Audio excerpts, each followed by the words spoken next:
आज के समय में किसी से भी अगर पूछा जाए कि उसकी सबसे बड़ी ज़रूरत क्या है, तो हर किसी का यही जवाब होगा कि उसे या तो खूब सारे धन की भूख है या फिर उसे जल्दी से जल्दी सफलता पाना है।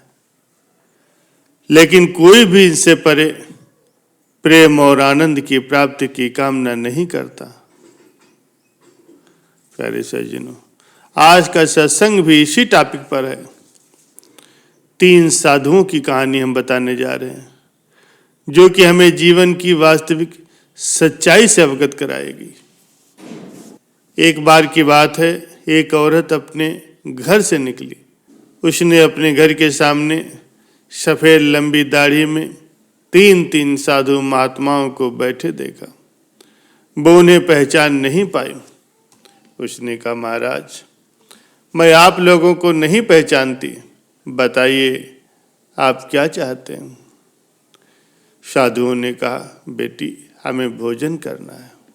तो उस औरत ने कहा, ठीक है महाराज, कृपा करके मेरे घर में पधारिए और भोजन ग्रहण कीजिए। एक साधु ने प्रश्न किया कि क्या तुम्हारा पति घर में है? औरत ने जवाब दिया, नहीं, वो कुछ देर के लिए बाहर गए हैं। तो तीनों साधु एक साथ बोल पड़े, तब हम अंदर नहीं आ सकते। थोड़ी देर में ही पति वापस आया। उसे साधुओं के बारे में जब पता चला तो उसने तुरंत ही अपनी पत्नी से उन्हें पुनः आमंत्रित करने के लिए कहा। औरत ने ऐसा ही किया। वो साधुओं के समक्ष गई और बोली, महाराज, अब मेरे पति वापस आ गए, कृपया आप लोग घर में प्रवेश कीजिए। साधुओं ने स्त्री से कहा, हम किसी घर में एक साथ प्रवेश नहीं करते। औरत ने कहा, महाराज, ऐसा क्यों? जवाब में मध्य में खड़े साधु ने कहा, पुत्री, मेरी दाईं तरफ खड़े साधु का नाम धन है और बाईं तरफ खड़े साधु का नाम सफलता है। अब मेरा नाम है प्रेम। अब जाओ और अपने पति से विचार विमर्श करके आओ कि तुम हम तीनों में से किसे पहले अपने घर में बुलाना चाहती हो। औरत अंदर गई। उसने अपने पति से सारी बात बताई। पति बेहद खुश हुआ। उसने कहा, वाह, आनंद आ गया, चलो जल्दी से धन को बुला लेते हैं। उसके आने से हमारा घर धन दौलत से भर जाएगा और फिर कभी भी पैसों की कोई कमी नहीं रहेगी। औरत बोली, क्यों न हम सफलता को बुला लें। उसके आने से हम जो कुछ भी करेंगे वो सही होगा। हम देखते ही देखते धन दौलत के मालिक बन जाएंगे। पति ने कहा, तुम्हारी बात तो सही है, पर इसमें मेहनत करनी पड़ेगी। मुझे तो लगता है कि धन को ही बुला लेते हैं। प्यारे सज्जनों, थोड़ी देर तक उनकी बहस चलती रही, पर वो किसी भी निश्चय पर नहीं पहुंच पाया और अंततः उन्होंने निश्चय किया कि वो साधुओं से यही कहेंगे कि धन और सफलता में से जो कोई भी अंदर आना चाहे आ जाए। औरत झट से बाहर गई। उसने ये आग्रह साधुओं के सामने दोहरा दिया। उसकी बात सुनकर के साधुओं ने एक दूसरे की तरफ देखा और बिना कुछ कहे घर से दूर जाने लगे। ये देखकर उस औरत ने उन्हें रोकते हुए कहा, अरे, आप लोग इस तरह वापस क्यों जा रहे हैं?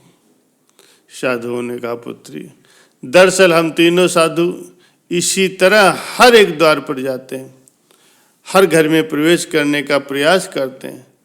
जो व्यक्ति लालच में आकर के धन या सफलता को बुलाता है तो वहाँ से हम लौट जाते हैं, और जो भी अपने घर में प्रेम का वास चाहता है उसके यहाँ तो हम तीनों ही बारी बारी से अंदर प्रवेश करते हैं। इसीलिए इतना याद रखना कि जहाँ प्रेम है वहाँ धन और सफलता की कोई कमी नहीं होती।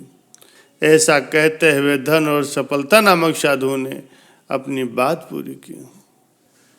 प्यारे सज्जनों, तब उस महिला को अपनी गलती का एहसास हुआ।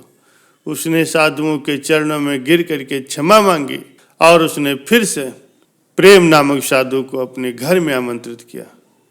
इस प्रकार से उस महिला के घर में तीनों साधु एक साथ चले आए।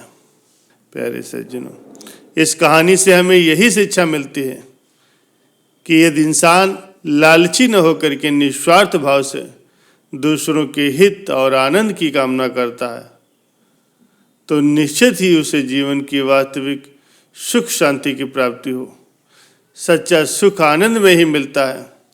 वो कहते हैं कि आनंद का सुख तो उस झोपड़ी में भी मिल जाता है जहाँ लोग एक दूसरे के साथ प्रेम और विश्वास के साथ निवास करते हैं। और ऐसा सुख तो बड़े से बड़े महलों और बंगलों में भी नहीं मिल पाता, क्योंकि वहाँ घर तो बहुत बड़ा होता है लेकिन लोगों के दिल छोटे होते हैं, जिस कारण से वहाँ प्रेम और आनंद का निवास नहीं होता। प्यारे सज्जनों, संतों ने भी कहा है कि जहाँ प्रेम है वहाँ भगवान का वास होता है। इसलिए इंसान को हर एक जीव से प्रेम करना चाहिए। नफरत नाम का बीज तो बिल्कुल भी नहीं बोना चाहिए, क्योंकि समुद्र सभी के लिए एक ही होता है, लेकिन कुछ लोग उसमें मोती ढूंढते हैं और कुछ लोग उसमें से मछली ढूंढते हैं और कुछ लोग सिर्फ अपने पैर गीले करते हैं। जिंदगी भी समुद्र की ही भांति है। ये सिर्फ हम पर निर्भर करता है कि हम जीवन रूपी समुद्र से क्या पाना चाहते हैं।